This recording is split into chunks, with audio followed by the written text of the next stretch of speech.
Hello mga kalendi and welcome back to my YouTube channel. And for today's video, tayo ay muling gagala.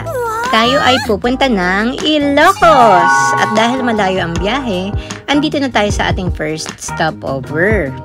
And together with me is none other than, syempre, Kuya Randy, Seswa Maika, Teacher Bill, and Ma'am Neri of Lakbay Marikit Travel and Tours. And as of now, andito tayo sa Season Pangasinan sa ating pangalawang stopover. Kaya mga kalendi, tara, samahan niyo ako sa aking paggagala dito sa Ilocos. Sa paggagala din natin ito, makakasama din natin ang mga students and professors of Southern Philippines Institute of Science and Technology, located in Imus, Cavite. O diba bongga? From south to north ang peg ng paggagala natin for today's video. At ito na nga, inabutan na tayo ng sikat ng araw. Umalis kami ng Cavite ng 11 ng gabi. And as of now, magsi-6 na ng umaga. Almost 8 to 10 hours or 12 ang travel time. Syempre, nakadepende na rin yun sa bilis ng pagmamaneho at ruta ng inyong madadaanan or dadaanan. And now, we are about to pass by the Abra de Bigan River, kung saan matatagpuan at madadaanan ang famous Old Quirino Bridge, also known as Banawang Bridge, a historic and iconic bridge na kumukonekta sa lugar ng Santa at Bantay, Ilocos Sur. Ito ay ginawa noong World War I.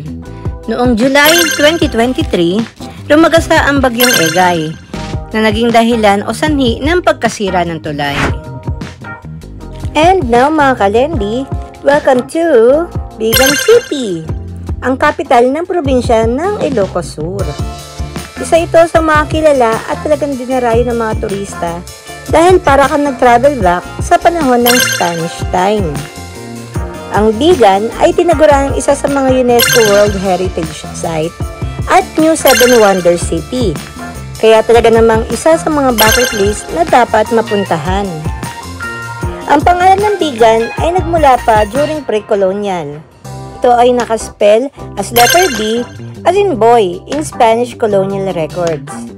Ito ay kinuha sa Ilocano word na bigaan or kabigaan, na ang ibig sabihin naman ay lugar kung saan maraming biga or lugar na may mga biga.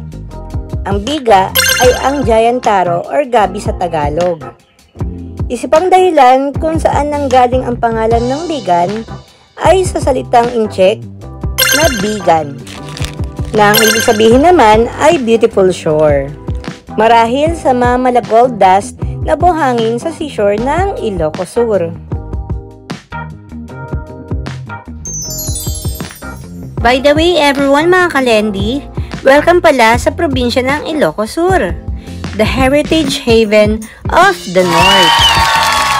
And now, kasalukuyan tayo na sa Plaza Salcedo, ipinangalan sa Spanish Conquistador na si Juan de Salcedo, ang apo ni Miguel Lopez de Legazpi na nagfinance at namuno sa expedition para sakupin ang Pilipinas. Ang Ilocos Sur ay isa sa mga 4 na probinsya na bumubuo sa Region 1 o ang Ilocos Region. Bukod sa Ilocos Sur, kasama nito ay ang Ilocos Norte, La Union at ang Pangasinan. Ang probinsya ng Ilocos Sur ay na-establish noong taong 1818, nang ang probinsya ng Ilocos ay kailangang hatiin sa dalawa, ang Ilocos Norte sa North at ang Ilocos Sur naman sa South. At ngayon mga kalendi, tayo ay nasa Plaza Burgos. Ang Plaza Burgos ay isa sa 2 plaza na meron sa Bigan, at ito ay ang mas maliit kumpara sa Plaza Salcedo. Ito ay pinatayo at ipinangalan kay Padre Jose P. Burgos na tubong Bigan, isang paring reformista, at siya ay isa sa 3 paring martir na ginarote sa Bagong Bayan, ang Gumbursa. At ito na ang mga kalesa, talaga namang ang lakas maka-throwback. Ililibot kayo nito paikot ng Bigan sa halagang 200 to 300 pesos sa loob ng halos 1 oras. Upang mapuntahan at mahintuan ang mga destinasyon na binibisita sa loob ng Bigan. Talaga namang mamamangha ka at maa-amazed sa lugar na ito, the Intramuros of the North. Whoops, may estatwa ng babae. Sino kaya siya? Siya si Leona Josefa Florentino, a Filipina foundational poet, dramatist, satirist, and playwright who wrote and poetically spoke in Ilocano, her mother tongue, and Spanish. Siya rin ay binansagang Mother of Philippine Women's Literature. And now, we are here in Calle Crisologo, isa sa mga iconic heritage street in the Philippines. It features Spanish colonial architecture, the cobblestone street and roads, the well-preserved ancestral houses, showcasing the beauty of the past. And of course, dito natin matatagpuan din ang mga pampasalubong na pwede natin bilihin. Katulad na lang ng mortar and pestle kung saan sila kilala, mga bags, at syempre, delicacies na kanilang pinagmamalaki. And everyone mga kalendi, welcome to Ilocos Norte, the best of culture and nature. And right now, andito tayo sa capital city ng Ilocos Norte, ang Lawag City. At dito tayo mag-stay for 3 days sa Northview Hotel, Lawag City, Ilocos Norte. Ang Northview Hotel ay isa sa mga kilalang hotel o matutuluyan dito sa probinsya ng Ilocos Norte. Ito ay rated as 3-star hotel, kaya namang garantisado ang kanilang serbisyo. And right now, we are here at their function hall, venue for our lunch. Kasama to sa package ng pagstay namin dito sa kanilang hotel. A tailored cut service that they offered, para talagang magandang serbisyo sa kanilang mga kliyente. And now, papunta na kami sa aming magiging room, which is poolside. Tabi ng swimming pool para rektang ligo ang mga guide. At ito na nga ang kanilang swimming pool. Diba? Ang ganda rin talaga. And now, ito na ang aming magiging room. Dito tayo sa room J.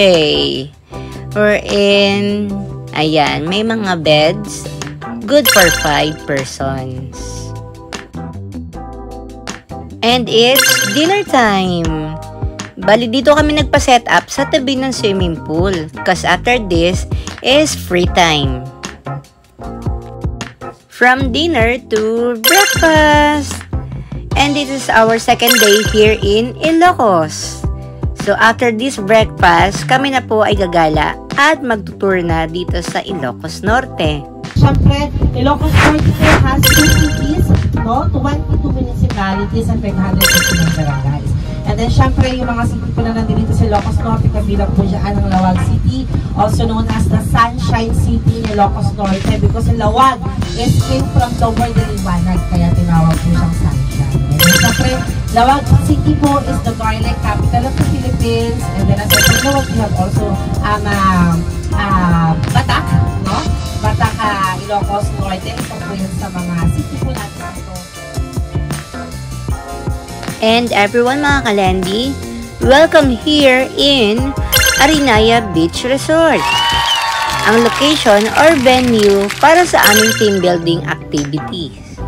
And also, for us to enjoy the beach of Pagudpod. Ang ganda ng tubig, di ba? Crystal clear. And pati na rin ang buhangin. White sand. Talaga nakaka-relax. This is team building. Ibig sabihin, kapag nasa team tayo, nawawag sa team. Team, tulungan! Yeah!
Ayan, tatagay ang tatay.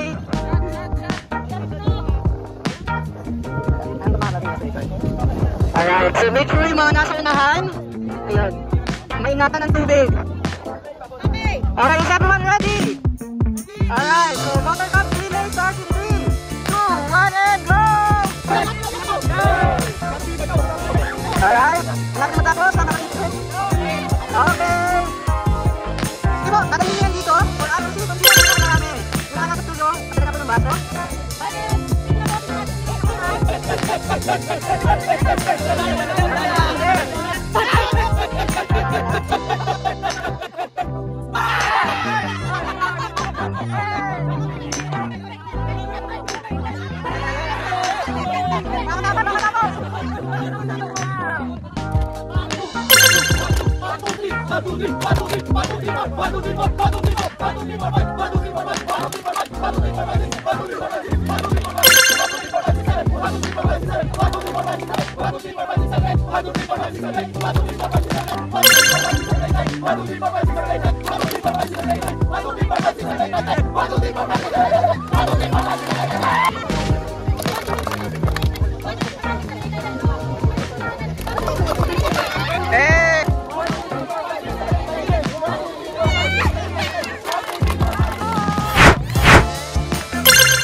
Alright, next na si Manana.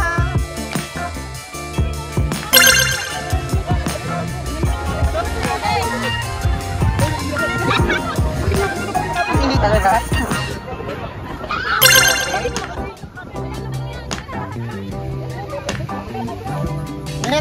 Mamawa ka. Ayun na, may mga papasahin na sila. Sige, isa pa. Ano sa'yo? Kamusta sa'yo?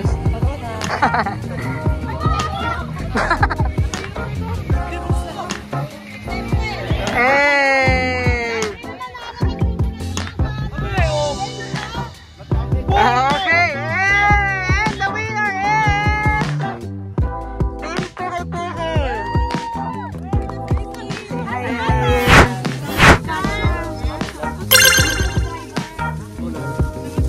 Ayan, ma'am. Ang aming pinakamamahal. Ay, kain tayo mga inakis. Sino gusto magkamay? Ang sarap! First time. O, ito.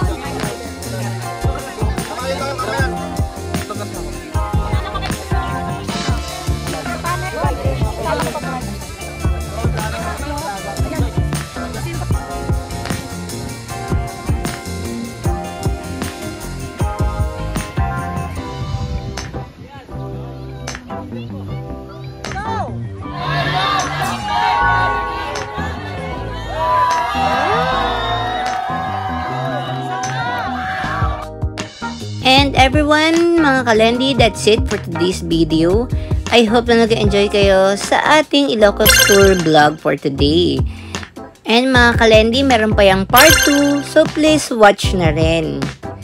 So everyone mga kalendi, please like and share this video.